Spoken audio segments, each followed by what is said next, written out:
فوجی افراد کہ جو فوج کی ٹریننگ لے رہے ہوتے ہیں، یا وہ افراد جو جیلوں میں ہیں، زندانوں میں ہیں، اور تو ان کا جو خرچہ ہے وہ حکومت کے اوپر ہے، حکومت جو ہے وہ ان کا خرچہ پورا کرتی ہے، تو ان کا زکوٰۃ فطرہ حکومت پہ واجب نہیں ہے۔ ان کا زکوٰۃ فطرہ اگر خود ادا کر سکے خود کو ادا کرنا چاہیے۔ اگر شرائط زکوٰۃ فطرہ موجود ہوں تو خود ان پر واجب ہے، اب حکومت پہ واجب نہیں ہے کہ تمام فوجوں کی زکوٰۃ فطرہ یا تمام زندانی افراد ہیں ان کی زکوٰۃ فطرہ ان پہ واجب نہیں ہے۔ یہ ایک مسئلہ اگر وہ خود ادا کر سکتے ہیں خود ادا کریں، یا گھر میں اطلاع دیں کہ ان کی زکوٰۃ فطرہ مثلا ادا کریں، اگر شرائط ہوں، اگر فقیر ہیں تو ان پہ واجب نہیں ہے۔ اگر کوئی شخص دو افراد کے نام خود، دو افراد مل کر سرپرستی کرتے ہیں، دو افراد مل کر اسے اخراجات دے دیتے ہیں، ایک گھرانہ ہے کہ اس کے اخراجات دو افراد پورے کرتے ہیں، مثلا دو مخیر حضرات ہیں وہ دونوں ماہانہ ان کو اخراجات دے دیتے ہیں، تو اس گھر والوں کا، ان افراد کا جو زکوٰۃ فطرہ ہے ان دونوں پہ واجب ہے، ان دونوں پہ تقسیم کر کے واجب ہے کہ مثلا اگر 1000 روپیہ ان کا بنتا ہے ٹوٹل زکوٰۃ فطرہ تو 500 کر کے دے دیں گے، ایک سرپرست آدھا زکوٰۃ فطرہ وہ اور دوسرا سرپرست آدھا جو ہے وہ دے گا۔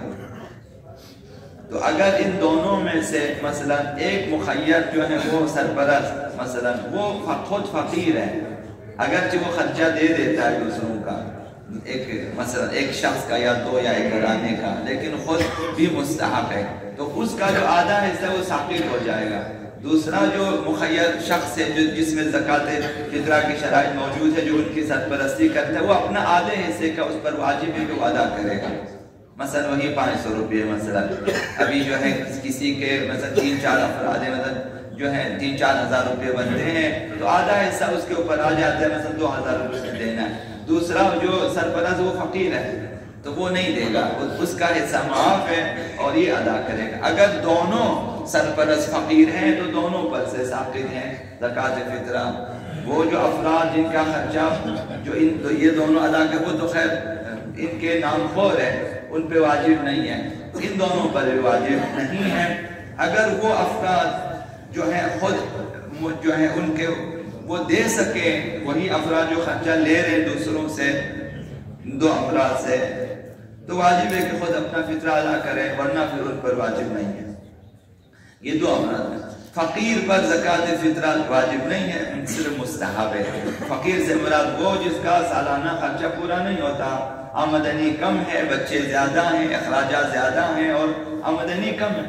اس کی وجہ سے وہ فقیر ہے، تو یہ شرعی اصطلاح میں فقیر کہلاتا ہے، نادار کہلاتا ہے، اس پر زکوٰۃ فطرہ واجب نہیں ہے، لیکن مستحب ہے۔ حتیٰ کہ اگر صرف 1 صاع یعنی 3 کلو گرام ہو ان کے پاس سے 3 کلو گرام گندم ہے یا آٹا ہے مثلا وہ، یا ان کی قیمت موجود ہے مثلا 300 روپے تقریباً شاید، تو اس کے نام خور افراد اہل و عیال بھی ہیں، تو پھر وہ ان کا فطرہ بھی دینا چاہیں تو وہ اس طرح سے کرے گا کہ فطرے کی نیت کریں، اس چیز کو اپنے اہل و عیال میں کسی ایک کو دیں، وہ اپنی ملکیت میں لے لیں، پھر وہ زکوٰۃ فطرہ کی نیت سے دوسرے کو دیں، وہ پھر تیسرے کو دیں، اور پھر آگے جو آخری فرد ہے یہاں تک کہ آخری شخص تک پہنچے، اور پھر بہتر ہے کہ وہ جو آخری فرد ہے وہ جو ہے زکوٰۃ فطرہ کی نیت سے کسی دوسرے شخص کو دیں، انہی افراد میں سے پھر نہ دیں۔ مثلا 3 افراد ہیں گھر میں، 4 افراد ہیں، فقیر ہیں، صرف ایک فطرہ ان کے پاس موجود ہے، ایک فطرہ مثلا 300 روپے ہیں، تو وہ مثلا جو سرپرست ہے وہ جو ہے والدہ کو دیں، بچوں کی والدہ جو ہے بڑے بچے کو بڑا تیسرے کو دے، پھر آخری جو بچہ ہوگا وہ پھر کسی واحد کسی فقیر کو دے دیں، تو وہ یہ مستحب ہے، واجب نہیں ہے، مستحب ہے۔ اگر ثواب حاصل کرنا چاہے تو ایسا کر سکتا ہے۔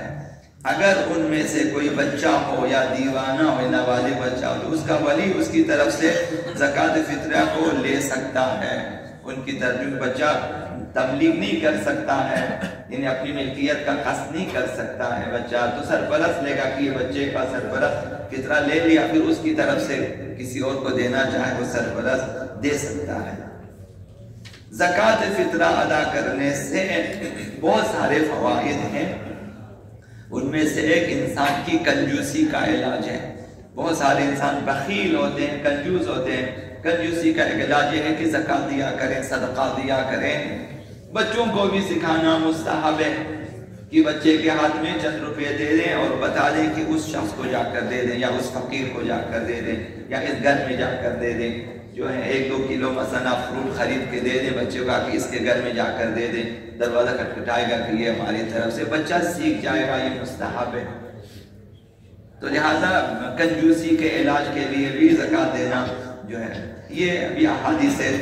جو ہے اہل بیت اطہار میں جامع الاحادیث میں یہ وارد ہوا ہے۔ اور دوسرا فائدہ رزق و روزی میں اضافہ ہوگا، الزکوٰۃ تزید فی الرزق، کہ رزق میں اضافہ ہوگا۔ انسان کی سوچ غلط ہے، انسان سمجھتا ہے کہ میں کنجوسی کروں گا تو امیر بن جاؤں گا، کبھی بھی نہیں بنتا۔ ہمیشہ دینے کی عادت ہونی چاہیے۔ خداوند متعال دیکھتا ہے کہ یہ بندہ نہیں خرچتا، وہ بھی نہیں دے گا ادھر سے۔ جب آپ خرچیں اہل و عیال پہ، دوسروں پہ، دوستوں پہ، جس قدر آپ خرچتے ہیں خداوند آپ کو دے گا۔ تجربہ کر کے دیکھیں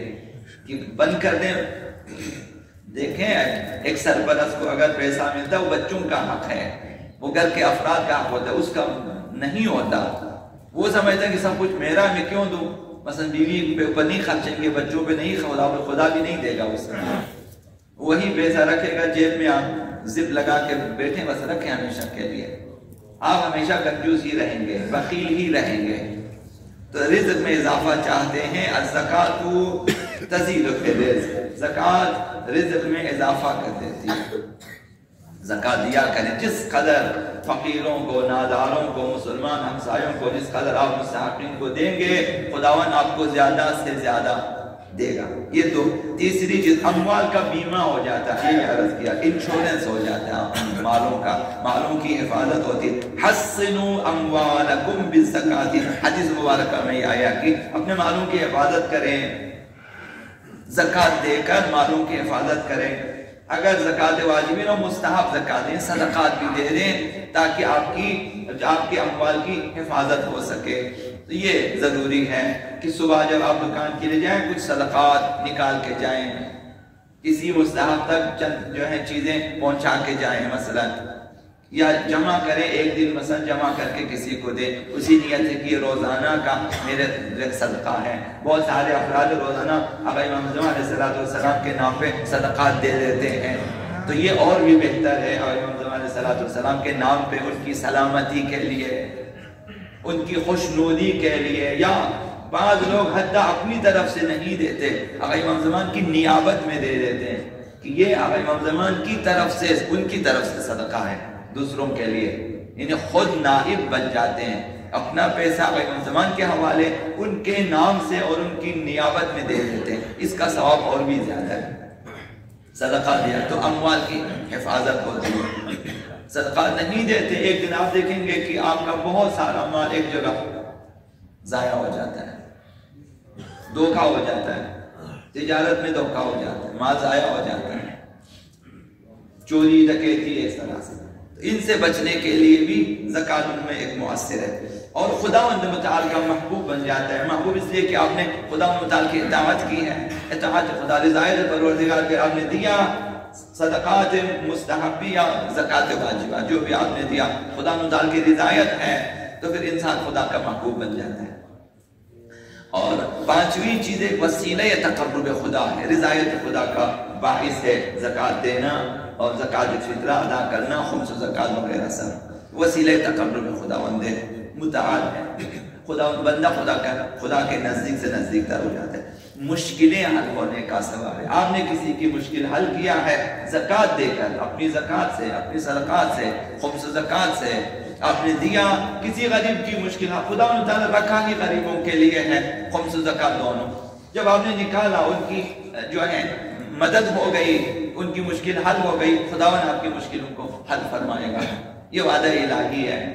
تو زکات اس لیے ہے نہ صرف یہ کہ آپ اچھے کپڑے پہنے، آپ اچھی گاڑیوں میں گھومیں پھریں، آپ غریب لوگ دیکھتے رہیں کہ یہ لوگ کھاتے بھی ہیں پیتے بھی ہیں گاڑیوں میں گھوم رہے ہیں، ہمارے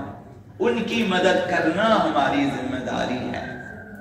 مومنین کی ذمہ داری ہے، خصوصاً صلہ ارحام میں، آپ کے عزیزوں میں اقارب میں اگر مستحق ہے ان کی خاطر آپ زیادہ بن ٹھن کے نہ پھریں، ان کی خاطر آپ تھوڑا سا اپنی زندگی کا لیول تھوڑا سا کم کر کے رکھیں تاکہ ان کے اندر حسرت پیدا نہ ہو جائے، یا پھر ان کی مدد کریں آپ، تو یہ کہ مشکلیں حل ہونے کا سبب ہے، انشاءاللہ آپ کی مشکلیں حل ہو جائیں گی اور گناہوں کا کفارہ بن جاتا ہے۔ خدا مطالعہ جیسے ہی آپ ہر وہ عمل جو خدا نے بتایا کہ اطاعت میں آپ انجام دیں، آپ کے گناہ معاف ہوتے جاتے ہیں، مسلسل معاف ہوتے جاتے ہیں، خصوصاً ماہ مبارک رمضان میں ہر سانس کی آواز انسان کا گناہ معاف ہو جاتا ہے، تو یہ زکوٰۃ فطر ادا کرنے سے انسان کے گناہ بھی معاف ہو جاتے ہیں اور ایمان کامل ہونے کا سبب ہے، ایک ایک عمل پہ ایمان کامل ہو جاتا ہے، ایمان کا تقاضا عمل ہے اور عمل ایمان کی بنیاد پر ہے، جس قدر آپ کے اعمال زیادہ ہیں اسی حساب سے آپ کا ایمان بھی کامل ہوتا جاتا ہے، آپ نے نماز پڑھی ایمان کامل ہو جاتا ہے، آپ نے روزہ رکھا اور کامل ہو جاتا ہے، زکوٰۃ دیا آپ کا ایمان اور کامل ہو جاتا ہے، اس طرح تکمیل ایمان اور درجات اسی حساب سے انسان کا بڑھتا جاتا ہے۔ نویں چیز یہ ہے کہ مردوں کے ذمہ اگر زکوٰۃ ادا ہو تو برزخ میں ان کے لیے گشائش ہو جاتی ہے، ابھی مردوں کی فکر میں تو رہیں، والدین اگر مقروض تھے، عزیز اقارب بھائی بہنیں مثلا مقروض تھے، انہوں نے زکوٰۃ نہیں دیا، مثلا آپ کو پتہ ہے کہ ہمارے ابو نے مثلا زکوٰۃ فطرہ کبھی نہیں دیا، خمس زکوٰۃ آپ ادا کریں، وہاں ان کے لیے گشائش اور گنجائش پیدا ہو جائے گی، ان کے لیے وسعت پیدا ہو جائے گی۔ یہ بھی دو مردوں کے لیے بھی سبب قبولی نماز و دعا وغیرہ ہے کہ اگر زکوٰۃ فطرہ ادا کریں یا صدقات خمس صدقہ ادا کریں آپ کی دعائیں قبول ہوتی ہیں اور آپ کے اعمال قبول ہوتے ہیں۔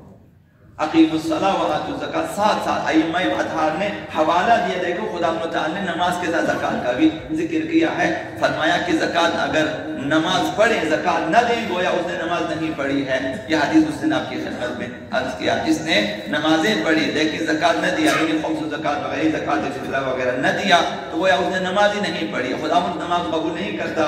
کہ واجب زکوٰۃ ادا نہ کریں مثلا، تو لہٰذا نماز اور دعا کی قبولیوں کا سبب ہے، زندگی میں آرامش کا سبب ہے اور شکر خدا ادا کرنا ہے، آپ کی زندگی میں آرامش ہوگی، جس قدر واجبات کو روکیں زندگی میں درد سر زیادہ ہے، اضطراب زیادہ ہے، پریشانیاں زیادہ ہے، یہ آپ دیکھیں گے جن کے پاس بہت کچھ ہے انہیں رات کو نیند نہیں آتی ہے، پریشانی زیادہ ہے، ٹینشن زیادہ ہے، وہ مثلا اپنے پیسے جو غریبوں کو دینا تھا نہیں دیا، وہ آپ خان ہاسپٹل میں دے گا، سارا پیسہ ادھر لگائے گا، بھائی کیا ہوا، ایک معمولی بیماری تھی تو لے جا کر بھائی کتنے لاکھ روپیہ، 50,000 کا بھی ہے، 2,000 کا بھی ہے، 1 لاکھ کا، یہ بنا مثال دیکھیں، ابھی یہی پیسہ اگر غریبوں میں پہلے تقسیم کرتا آپ کو خان میں جانے کی ضرورت نہیں پڑتی، ایسا بھی ہوتا ہے، زندگی میں آرامش ہوگی، اور